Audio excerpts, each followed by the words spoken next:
Assalamualaikum warahmatullahi wabarakatuh. Bismillahirrahmanirrahim.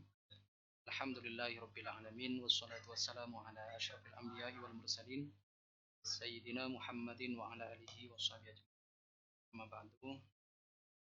Siswa sekalian, alhamdulillah pada kesempatan ini saya akan menyampaikan materi fikih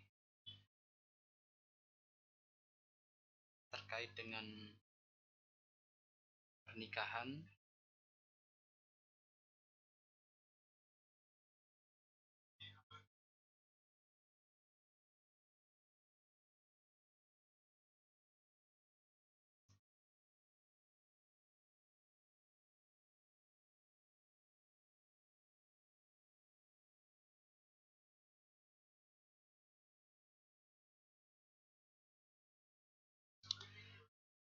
Baik, pada kesempatan ini dalam pembahasan pernikahan, setidaknya saya akan mengklasifikasikan materi pernikahan ini menjadi tiga. Yang pertama akan membahas pernikahan itu sendiri, mulai dari pengertian, hukum pernikahan, khitbah, kemudian memahami mahram, prinsip kafa'ah, syarat dan rukun nikah, serta hikmah dari perkawinan itu sendiri atau pernikahan itu sendiri. Yang kedua akan membahas tentang wali dan saksi. Mungkin itu akan disampaikan di video selanjutnya. Kemudian yang ketiga, saya klasifikasikan dalam perkara pernikahan ini, yang ketiga adalah ijab dan qabul. Baik, kita mulai dari yang pertama, membahas pernikahan itu sendiri. Kita akan memulai dari pengertian nikah. Pengertian nikah adalah suatu akad yang menghalalkan pergaulan antara seorang laki-laki dengan seorang perempuan yang bukan mahramnya, sehingga melahirkan hak dan kewajiban di antara keduanya dengan menggunakan lafaz ijab dan qabul.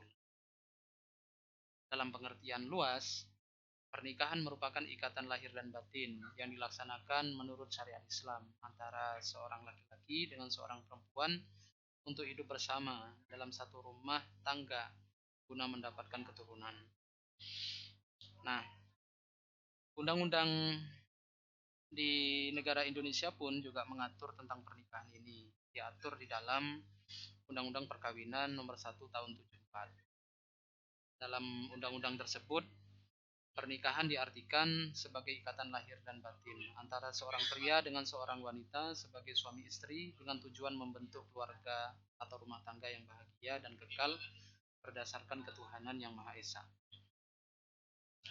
Dalam pengertian yang pertama dan yang kedua, lebih spesifik kepada pengertian perkawinan atau pengertian nikah menurut Islam. Sedangkan pengertian yang ketiga yang saya sebutkan tadi, yang saya kutip dari Undang-Undang Perkawinan, yaitu Undang-Undang Nomor 1 Tahun 74, itu lebih mengatur pengertian perkawinan secara umum. Artinya tidak hanya untuk orang Islam saja, melainkan juga untuk orang-orang di luar Islam. Baik, itu pengertian nikah yang diatur di dalam Undang-Undang Nomor 1 Tahun 74. Sedangkan dalam kompilasi hukum Islam, yaitu KHI, diartikan bahwa perkawinan adalah akad yang sangat kuat atau misakon golido untuk mentaati perintah Allah dan melaksanakannya merupakan ibadah.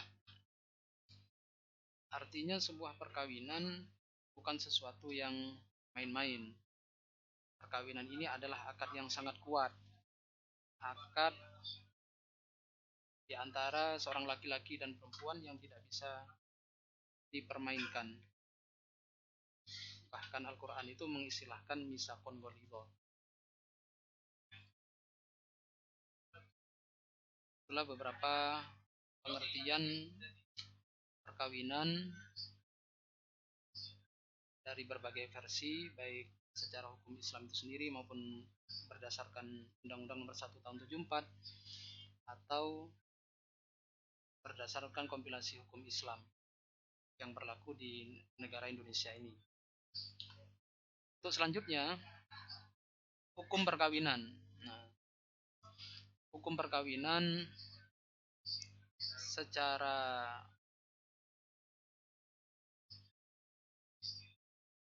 eksplisit disebutkan di dalam beberapa nas Al-Quran dan hadis. Di antaranya saya mengutip dari surat An-Nisa ayat 3 yang berbunyi, A'udzubillahi minasyaitonirrajim. Bismillahirrahmanirrahim. Wa in khiftum alla tuksitu fil yatama fankihu ma taba lakum minan nisa'i masna wa thulatha wa ruba'. Fa in khiftum alla ta'dilu fawahidatan aw ma malakat aymanukum. Dzalika adna alla ta'ulu. Yang artinya, dan jika kamu khawatir tidak akan mampu berlaku adil terhadap hak-hak perempuan yatim bila mana kamu menikahinya, maka nikahilah perempuan lain yang kamu senangi, 2, 3, atau 4. Tetapi jika kamu khawatir tidak akan mampu berlaku adil, maka nikahilah seorang saja atau hamba sahaya perempuan yang kamu miliki. Yang demikian itu lebih dekat agar kamu tidak berbuat zalim. Nah, secara jelas bahwa ayat ini berisi tentang perintah untuk melaksanakan menikah. Selain dalam ayat tersebut, ada perintah lain terkait dengan perintah untuk melaksanakan pernikahan, yaitu di dalam hadis Nabi Muhammad SAW yang berbunyi, an Anasin anna nafarun min ashabin Nabi sallallahu alaihi wasallam qala ba'duhum la atazawwajun nisaa wa qala ba'duhum la aklul lahma wa qala ba'duhum la anamu ala firashin wa qala ba'duhum asumu fala uftiru wa balagha dzalika rasulullah sallallahu alaihi wasallam fahmidallaha wa athna alaihi thumma qala ma balu aqwamin yaquluna kadza wa kadza lakinni usalli wa anamu wa asumu wa uftiru wa atazawwajun nisaa faman raghiba an sunnati falaysa minni.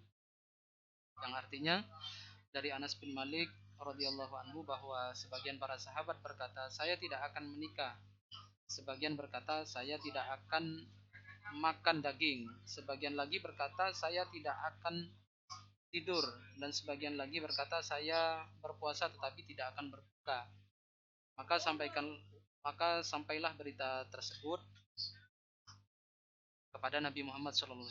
Maka beliau memuji Allah dan menyanjung Allah Subhanahu Wa Taala. Sambil lalu beliau bersabda, mengapa para sahabat bertingkah dan berkata seperti itu? Akan tetapi aku sholat, aku tidur, aku berpuasa, aku makan, dan aku mengawini perempuan. Barang siapa yang tidak suka perbuatanku, maka bukanlah dia dari golonganku. Nah, dari hadis ini jelas ada beberapa sahabat yang melakukan perbuatan-perbuatan. Di antaranya ialah ada sahabat yang tidak memakan, kemudian ada sahabat yang tidak tidur, ada sahabat yang berpuasa tetapi tidak berbuka. Lalu kemudian kabar yang demikian ini dari sekian perilaku yang dilakukan oleh para sahabat ini sampailah kepada Rasulullah SAW. Nah, mendengar berita itu, maka kemudian Rasulullah SAW memuji Allah sambil lalu menjelaskan bahwa dirinya sebagai nabi, atau bahwa nabi itu ya hidup sebagaimana biasanya. Beliau ya sholat, beliau tidur, kemudian beliau berbuka, dan bahkan beliau juga menikahi perempuan. Nah, di akhir hadis ini, faman raghiba an sunnati falaysa minni. Rasul mengingatkan bahwa siapa yang tidak senang dengan kebiasaan-kebiasaan yang aku lakukan tersebut, maka bukan bagian dari golonganku. Artinya bahwa Rasul pun juga lakukan menikah. Nah, dengan arti lain bahwa hadis ini juga menjelaskan perintah terkait menikah. Baik, itu pengertian serta